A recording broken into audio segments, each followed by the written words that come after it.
South Africa says it remains deeply concerned by the escalating conflict in Ukraine and has welcomed the commencement of talks with Russia. That was the message delivered by the country's ambassador, Matu Joyini, to the emergency special session at the UN General Assembly in New York. Joyini warned that at a time when the world was struggling to emerge from the effects of COVID-19, this conflict would further delay the world's recovery. She failed, though, to echo an earlier statement from the Department of International Relations calling on Russia to immediately withdraw its forces from Ukraine in line with the United Nations Charter. Instead, though, she raised concern that not all situations of conflict have received the same attention, including long-standing issues before the UN Security Council. South Africa always appreciates the value that dialogue has in averting a crisis and de-escalating conflict. This is in line with our strong commitment to the peaceful resolution of conflict. In this regard, we also urge the Security Council to utilize existing tools at its disposal in support of the Pacific settlements of disputes. We also believe that the good offices of the UN Secretary General could make a positive contribution in finding a lasting solution to this conflict and should be utilized. We urge all parties to approach the situation in a spirit of compromise, with all sides upholding human rights, abiding by their obligations under the international law and international humanitarian law. A diplomatic solution to the problem should address the security concerns of the parties. South Africa endorses the statement issued by the African Union Commission expressing concern that the treatment given to African nationals and people of African descent at the borders of Ukraine, some of whom are not allowed to cross and move to safety. We urge European countries to take steps to resolve this situation, as all people have a right to cross international borders during times of conflict. South Africa's ambassador to Ukraine, André Groenewald, has confirmed evacuation on safety fears. Earlier, I spoke to Ambassador Groenewald about their safety and other issues, particularly around the area of Kyiv. We are in the country still. Last night, quite a number of embassies started pulling out, and the indications were that it is getting really, really dangerous. Some of the ambassadors that are still there are also thinking about moving. I just looked at the list now of people that are looking to leave.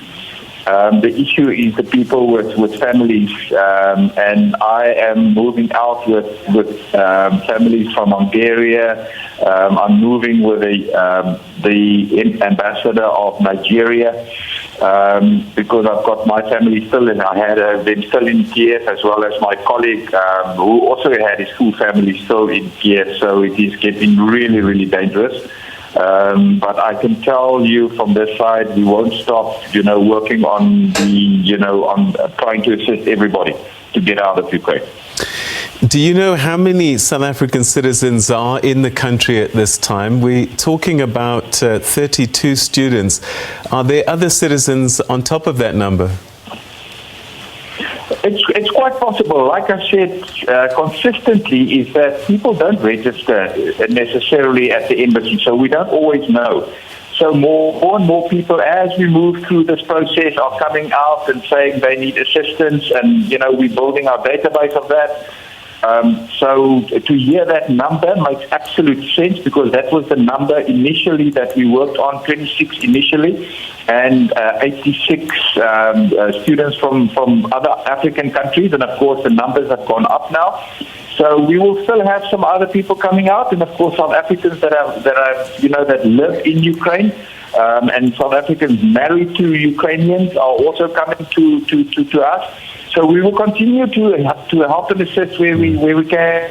Ambassador, what help can you give at this stage? We are at the different fronts. For example, at the border posts with the other ambassadors, trying to just make things easier to facilitate the process, getting them through within the country with contact itself. Speaking to the Ukrainian government, making sure that that we can get them to look at some of the critical situations, and there's even personal issues as well, where people need medicine and so on, and trying to use our embassy contacts to get medicine to people or to get some kind of delivery to people.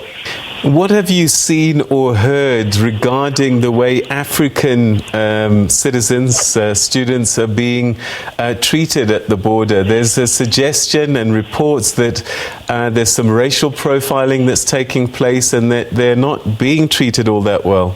We have impressed it on the Ukrainian government that this is an unacceptable thing.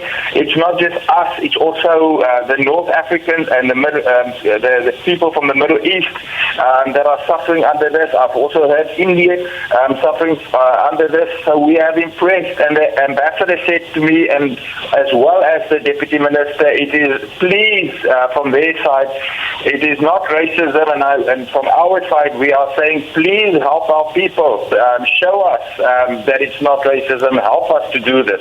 So we are really hoping that things will get better. I understand that it's in some cases getting better, but it's early days. The sheer numbers are just having a major impact on the situation. But it is if it's all of that, and it's not just prioritization.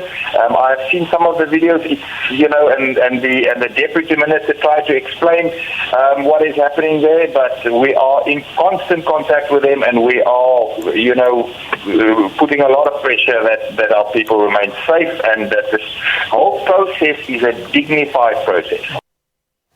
All right, that was Ambassador André Groenewald, who's South Africa's ambassador to Ukraine.